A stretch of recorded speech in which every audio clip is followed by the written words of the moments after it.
100 शब्द प्रति मिनट। शुरू। अब यह सियासी रिवायत सी बनती गई है कि जब भी किसी राजनेता पर भ्रष्टाचार के आरोप लगते हैं तो उसे सही साबित करने के लिए आंदोलन खड़ा हो जाता है। जब भी जांच एजेंसियां किसी नेता को पूछताछ के लिए बुलाती है तो उसके पार्टी के कार्यकर्ता और समर्थक सड़कों पर उतर आते हैं। इसके चलते घंटों सड़कें बाधित रहती है। नाहक लोगों को परेशानियों का सामना करना पड़ता है। उन्हें रोकने के लिए पुलिस को अतिरिक्त प्रयास करना पड़ता है। इसका ताज़ा उदाहरण दिल्ली के मुख्यमंत्री अरविंद केजरीवाल का केंद्रीय अन्वेषण ब्यूरो यानी सीबीआई द्वारा आबकारी घोटाला मामले में पूछताछ के लिए बुलाया जाना और फिर पूरे दिन दिल्ली में अव्यवस्था बने रहना। इसके पहले जब उप मुख्यमंत्री मनीष सिसोदिया को पूछताछ के लिए बुलाया गया था तब भी ऐसा ही हुआ था। सिसोदिया पहले पूरे हुजूम के साथ राजघाट गए, फिर पूछताछ के लिए हाजिर हुए। यही तरीका केजरीवाल के समय भी अपनाया गया। पूछताछ के लिए जाने से पहले उन्होंने प्रेस के सामने जांच एजेंसियों पर दबाव में काम करने का खुलकर आरोप लगाया, भाजपा को निशाने पर लिया और केंद्र सरकार को चुनौती दी कि वह चाहे कितने भी नेताओं को गिरफ्तार कर ले, आम आदमी पार्टी का मनोबल टूटेगा नहीं। पैरा। विचित्र है कि जो अरविंद केजरीवाल भ्रष्टाचार के खिलाफ आवाज उठाते रहे हैं, वहीं अब भ्रष्टाचार के आरोपों के घेरे में हैं। दिल्ली सरकार पर नई आबकारी नीति लागू करके भारी मात्रा में धन कमाने का आरोप है।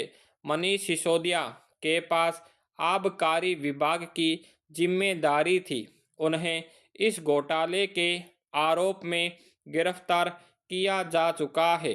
अब अरविंद केजरीवाल पर आरोप है कि उनकी सहमति से यह घोटाला किया गया। सीबीआई को इससे संबंधित तथ्य हाथ लगे होंगे तभी उसने इतना बड़ा कदम उठाया। यह शायद पहली बार है कि किसी मुख्यमंत्री को पद पर रहते हुए भ्रष्टाचार के आरोप में सीबीआई ने तलब किया। बिना किसी ठोस आधार के जांच एजेंसी इतना बड़ा कदम नहीं उठा सकती थी, मगर अब माहौल कुछ ऐसा बन गया या बना दिया गया कि जब भी किसी मामले में जांच एजेंसियां पूछताछ करती है तो उसे केंद्र के इशारे पर की जा रही कार्यवाही कहकर शोर मचाया जाने लगता है। सवाल है कि कोई आरोपी खुद इस तरह की दलील देकर कैसे किसी आरोप से बरी हो सकता है। पैरा। आम आदमी पार्टी भ्रष्टाचार के खिलाफ सदा से जंग छेड़ती रही है, फिर उसके नेताओं को अपने ऊपर लगे ऐसे आरोपों से बचने का प्रयास क्यों करना चाहिए? उन्हें सीबीआई के सवालों का जवाब देकर साबित करना चाहिए कि सचमुच वे पाक साफ है। हालांकि अरविंद केजरीवाल सीबीआई के समक्ष पेश हुए, मगर केंद्रीय जांच एजेंसियों के कामकाज पर चर्चा के लिए विधानसभा का विशेष सत्र भी बुला लिया। विचित्र है कि जब भी आबकारी घोटाले की बात होती है तो दिल्ली सरकार और आम आदमी पार्टी के नेता शिक्षा और स्वास्थ्य के क्षेत्र में अपनी उपलब्धियां गिनाने लगते हैं। अगर वे सचमुच बेगुनाह है तो जांच में भी बेगुनाह साबित होंगे ही।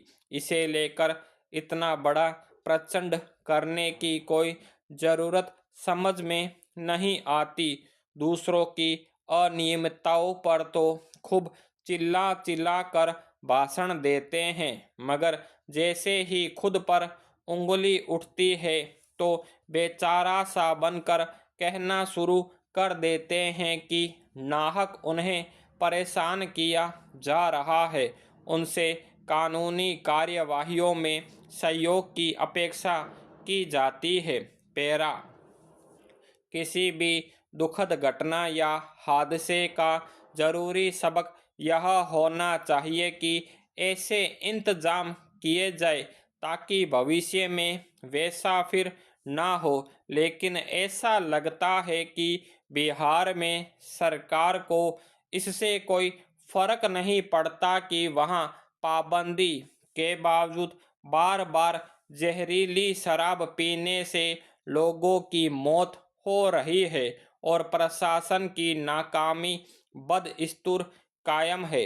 गौरतलब है कि बिहार के मोतिहारी में 3 दिन पहले शराब पीने के बाद फिलहाल 26 लोगों की जान जाने की खबर आ चुकी है।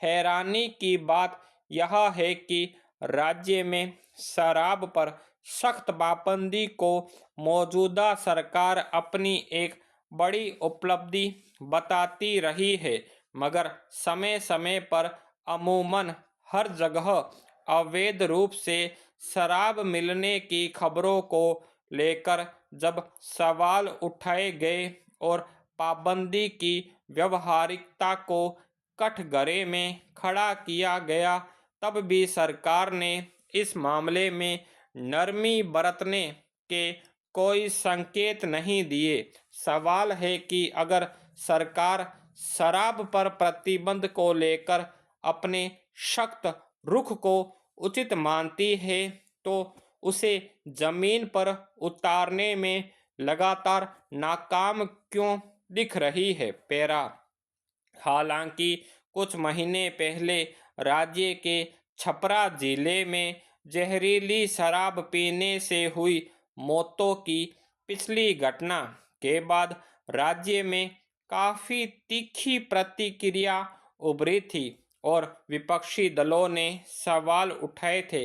तब मुख्यमंत्री ने जो प्रतिक्रिया दी थी उसे भी संवेदनशीलता की कसौटी पर उचित नहीं माना गया, जबकि पाबंदी के बावजूद अगर कहीं किसी रूप में सामान्य या जहरीली शराब मिल रही है तो यह राज्य के प्रशासनिक तंत्र की लापरवाही और विफलता का ही सूचक है। अगर सरकारी तंत्र की नाकामी की वजह से जहरीली शराब के कारोबारी अपना धंधा चला रहे हैं तो सरकार को इसकी जिम्मेदारी लेनी चाहिए। शायद इसी तरह के सवालों से उपजे दबाव का नतीजा है कि इस बार अपना रुख बदलते हुए बिहार के मुख्यमंत्री ने यह अहम घोषणा की है कि मोतिहारी में जहरीली शराब पीने से मरने वालों के अलावा पहले की घटनाओं में हुई मौतों के मामले में भी पीड़ित परिवारों को 4-4 लाख रुपए का मुआवजा दिया जाएगा। यूं सरकार ने इसके लिए कुछ शर्तें लगाई हैं। मसलन मृतक के परिजनों को लिखित देना होगा कि मौत शराब पीने से हुई है, शराबबंदी अच्छी चीज है और भविष्य में परिवार का कोई भी शख्स शराब नहीं पिएगा। दरअसल बिहार में पिछले कई साल से शराबबंदी लागू है और इसका उल्लंघन करने वालों के खिलाफ राज्य की पुलिस की ओर से बेहद सख्ती बरतने की खबरें भी आती रही है। शराब की अवैध बिक्री के आरोप में बहुत सारे लोगों को जिस तरह कानून के कटघरे में खड़ा किया गया, उस पर विपक्षी दलों ने सवाल उठाए। स्टॉप।